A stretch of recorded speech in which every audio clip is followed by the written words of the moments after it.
Hello everyone, आज हम पढ़ने वाले हैं क्लास 10 सिविक्स का चैप्टर नंबर फर्स्ट, जिसका नाम है पावर शेयरिंग। इस चैप्टर में हम पढ़ेंगे कि डेमोक्रेसी के अंदर पावर को कैसे डिवाइड किया जाता है, आखिर पावर शेयरिंग करना क्यों ज़रूरी है और अगर पावर शेयरिंग नहीं होगी तो क्या होगा। ये चैप्टर बहुत छोटा है, सिंपल है और इसे हम बहुत ही इंटरेस्टिंग वे में कंप्लीट करेंगे। तो विदाउट वेस्टिंग योर टाइम चलिए स्टार्ट करते हैं।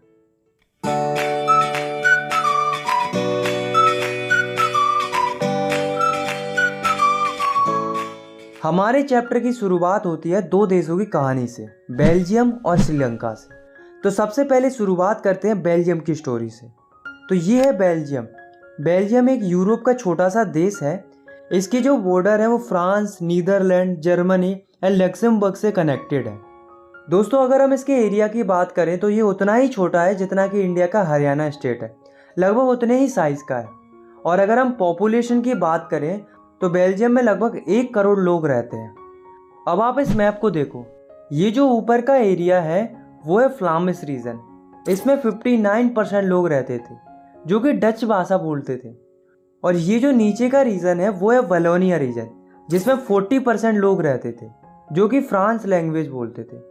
और जो बचे हुए 1% लोग थे वो जर्मन लैंग्वेज बोलते थे। अब आप जो छोटा सा एरिया देख रहे हो वो है ब्रुसेल, जो कि बेल्जियम की कैपिटल है। इसमें कंडीशन अलग थी।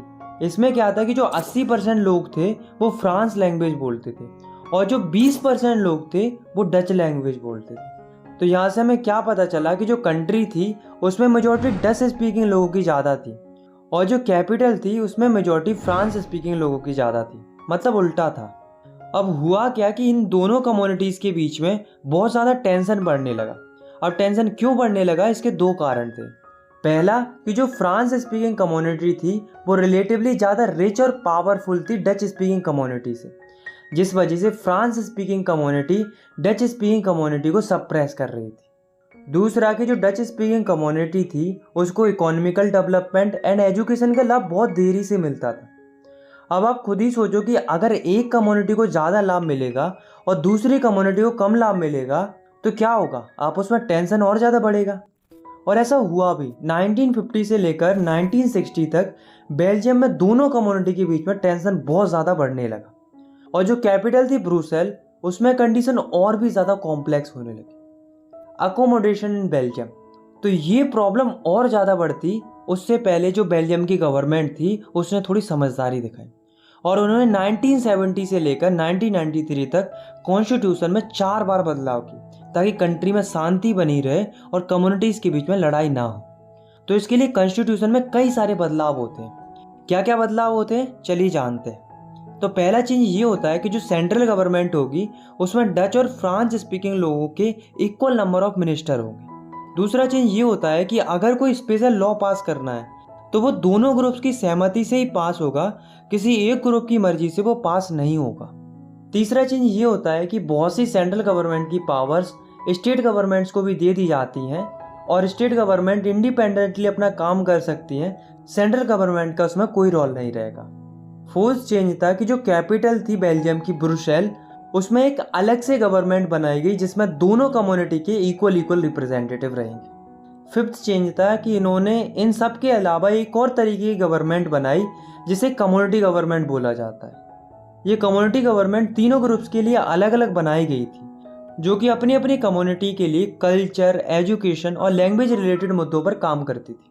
तो बेसिकली अगर हम सिंपल तरीके से देखें तो बेल्जियम में 3 तरीके की गवर्नमेंट फॉर्म होती है, सेंट्रल गवर्नमेंट, स्टेट गवर्नमेंट और कम्युनिटी गवर्नमेंट। तो ये जो मॉडल था गवर्नमेंट का वो थोड़ा कॉम्प्लेक्स था, पर वो इतना अच्छा था कि इसके बाद बेल्जियम के अंदर जो दोनों कम्युनिटी थी उनके बीच में शांति बनी रहती है और सारे लोग खुशी खुशी रहने लगते हैं। इतने अच्छे सिस्टम को देखकर बेल्जियम के कैपिटल ब्रुसेल को यूरोपियन यूनियन का हेडक्वार्टर बनाने के लिए चुना जाता है।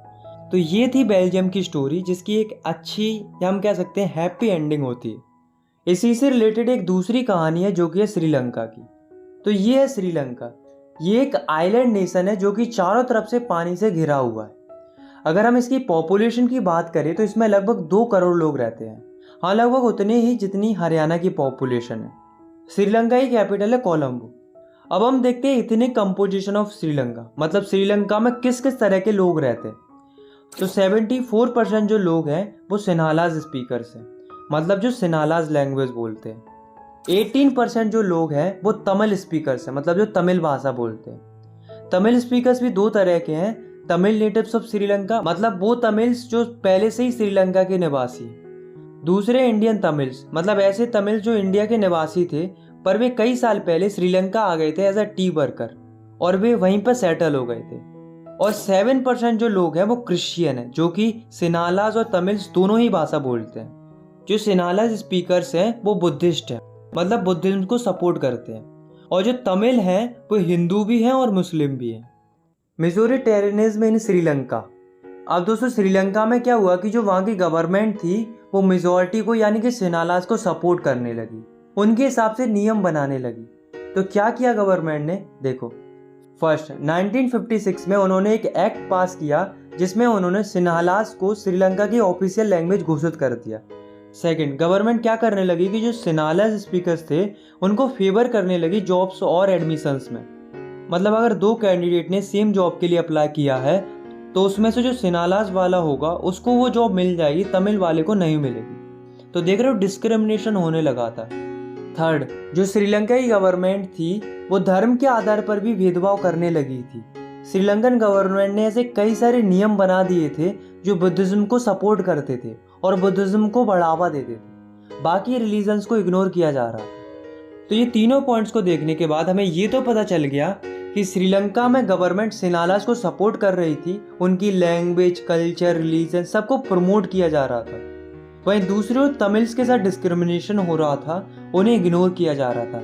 तमिल्स को ये लगने लगा था कि जो गवर्नमेंट है और जो मेजर पार्टीज हैं वे उनकी लैंग्वेज, कल्चर और रिलीजन्स की बिल्कुल भी परवाह नहीं कर रही हैं। और उनको तो ये भी लगने लगा था कि जो गवर्नमेंट है वो उनके फंडामेंटल राइट्स के साथ भी खिलवाड़ कर रही है, जैसे कि राइट टू इक्वालिटी, क्योंकि उन्हें सोसाइटी में बराबरी का अधिकार नहीं मिल रहा था। तो जो ये तमिल लोग थे उनको लगा कि अब गवर्नमेंट तो कुछ करेगी नहीं, इसलिए उन्हें खुद से स्टेप लेने शुरू कर दिए।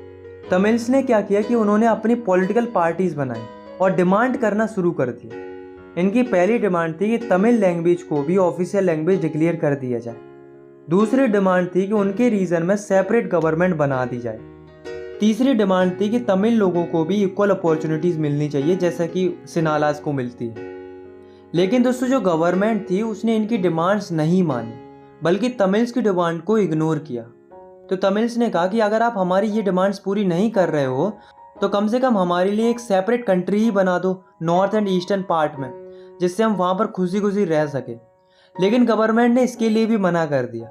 इस बात से जो तमिल्स थे उनको बहुत ज़्यादा गुस्सा आ गया, जिस वजह से ये दोनों कम्युनिटी आपस में लड़ने लगती हैं और कंट्री में स्टार्ट हो जाता है सिविल वॉर, जिस वजह से कई हजारों लोगों की मौत हो जाती है और कई सारे लोगों को देश छोड़कर जाना पड़ता है। इस सिविल वॉर की वजह से श्रीलंका में काफ़ी ज़्यादा social, economical and cultural loss होता है। तो ये थी श्रीलंका की स्टोरी जिसकी बहुत ही बेकार एंडिंग होती है। तो दोस्तों अभी तक हमने दो स्टोरी सुनी, एक थी बेल्जियम की स्टोरी और दूसरी थी श्रीलंका की स्टोरी। दोनों ही देशों की स्टोरी लगभग सिमिलर थी, लेकिन ऐसा क्या हुआ कि एक देश खुशी खुशी रहने लगा, वहीं दूसरे देश में सिविल वॉर हो गया। तो इसका एक ही आंसर है जो कि है पावर शेयरिंग। बेल्जियम में क्या हुआ कि वहाँ पर दोनों कम्युनिटीज़ के बीच में पावर शेयर की, जिस वजह से वहाँ पर कोई भी लड़ाई देखने को नहीं मिली। वहीं दूसरी ओर श्रीलंका में पावर शेयरिंग नहीं होती है, जिस वजह से वहाँ पर सिविल वॉर देखने को मिलता है। तो यहाँ से हमें पता चलता है कि पावर शेयरिंग करना अच्छा है। अब क्वेश्चन ये अराइज होता है कि पावर शेयरिंग करना क्यों अच्छा है, why power sharing is desirable. तो इसके दो रीज़न है, prudential reason and moral reason. तो प्रूडेंशियल रीज़न है power sharing is good because it's help to reduce the possibilities of conflicts between social groups. मतलब पावर शेयरिंग करना अच्छा है क्योंकि उससे सोशल ग्रुप्स के बीच में लड़ाई या कॉन्फ्लिक्ट्स होने का खतरा टल जाता है, जिससे सोसाइटी में स्टेबिलिटी बनी रहती है, जैसा कि आपको इन दोनों एग्जाम्पल से भी पता चल चुका हो। इसका मोरल रीज़न है power sharing is the spirit of democracy. मतलब पावर शेयरिंग बेस है डेमोक्रेसी का। मतलब डेमोक्रेसी सही ढंग से तभी चलेगी जब डेमोक्रेसी में पावर शेयरिंग होगी। इनफैक्ट जितनी ज़्यादा पावर शेयरिंग होगी गवर्नमेंट भी उतनी ही अच्छे तरीके से काम करेगी। फॉर्म्स ऑफ पावर शेयरिंग, मतलब किस किस तरह से पावर को शेयर किया जाता है। तो पहला है horizontal distribution of power sharing.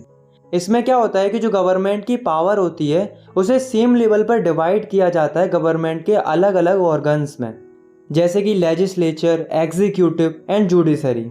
इन तीनों ऑर्गन्स में कोई छोटा बड़ा नहीं होता, इनके पास पावर बराबर रहती है, लेकिन इनके काम अलग अलग होते हैं। ये तीनों ऑर्गन्स आपस में एक दूसरे पर नज़र रखते हैं और चेक करते रहते हैं हर एक ऑर्गन को, ताकि ये इंश्योर किया जाए कि कोई एक ऑर्गन ही अनलिमिटेड पावर्स का इस्तेमाल नहीं कर रहा है। इसलिए इस सिस्टम को system of checks and balances भी बोला जाता है। नेक्स्ट है vertical distribution of power sharing. इसमें क्या होता है कि जो पावर होती है वो गवर्नमेंट के अलग अलग टीयर्स में डिवाइडेड होती है। जैसे कि सबसे ऊपर होती है सेंट्रल गवर्नमेंट, जो कि पूरे देश की गवर्नमेंट होती है। फिर उसके नीचे होती है स्टेट गवर्नमेंट, जो कि स्टेट लेवल की गवर्नमेंट होती है। फिर होती है लोकल गवर्नमेंट, जो कि लोकल लेवल पर होती है। इसमें क्या होता है कि जो सेंट्रल गवर्नमेंट होती है वो अपनी पावर स्टेट गवर्नमेंट के साथ शेयर करती है, और जो स्टेट गवर्नमेंट होती है वो अपनी पावर लोकल गवर्नमेंट के साथ शेयर करती है। मतलब अलग अलग लेवल्स पर पावर शेयरिंग होती है। क्योंकि ये पावर शेयरिंग वर्टिकल तरीके से होती है, इसलिए इसको vertical distribution of power sharing बोला जाता है, और इसको फेडरल गवर्नमेंट भी बोला जाता है। इसके बारे में हम डिटेल में नेक्स्ट चैप्टर में भी पढ़ेंगे। थर्ड फॉर्म है power sharing among different social groups. इसमें क्या होता है कि जो पावर होती है वो अलग अलग सोशल ग्रुप्स के बीच में डिस्ट्रीब्यूट की जाती है। जैसे कि आपने बेल्जियम वाले केस में भी देखा था कि जो कम्युनिटी गवर्नमेंट जो फॉर्म होती है वहाँ पर, वो भी इसी का एग्जाम्पल थी। सिमिलरली इंडिया में भी जो रिजर्वेशन का सिस्टम चलता है वो भी इसी का कंसेप्ट है। आपने देखा होगा कि इंडिया के अंदर वीकर सेक्शन को, जैसे कि SC, ST, OBC, इनको रिजर्वेशन मिलता है कॉन्स्टिट्यूएंसी के अंदर, जैसा कि हमने 9th क्लास में भी पढ़ा था। तो ये जो पावर शेयर की जाती है अलग अलग सोशल ग्रुप्स के बीच में, इसी को बोला जाता है power sharing among different social groups. Last है power sharing among different political parties and pressure groups. इसमें क्या होता है कि जो पावर होती है उसे अलग अलग पॉलिटिकल पार्टीज में, अलग अलग प्रेशर ग्रुप्स में शेयर किया जाता है। ये क्या करते हैं, ये गवर्नमेंट को प्रेशराइज करते हैं ताकि उनकी पॉलिसीज इंप्लीमेंट हो। इनफैक्ट इंडिया में भी आपको कई सारे ग्रुप्स देखने को मिलेंगे, जैसे कि ट्रेड यूनियन है, स्टूडेंट यूनियन है, बिजनेस यूनियन है। इनके अलावा अलग अलग इंटरेस्ट ग्रुप्स भी होते हैं। तो ये क्या करते हैं, ये गवर्नमेंट को प्रेशराइज करते हैं अपनी पॉलिसीज को इम्प्लीमेंट कराने के लिए और डिसीजन मेकिंग में। तो ये था हमारा लास्ट टॉपिक। आई होप आपको ये वीडियो पसंद आई होगी। अगर आपको ये वीडियो पसंद आई तो आप इस वीडियो को लाइक कर सकते हो, और चाहो तो आप इस चैनल को सब्सक्राइब भी कर सकते हो क्लास 10 की वीडियोस आगे देखने के लिए। बाकी मिलते हैं नेक्स्ट वीडियो में, तब तक के लिए टेक केयर, बाय बाय।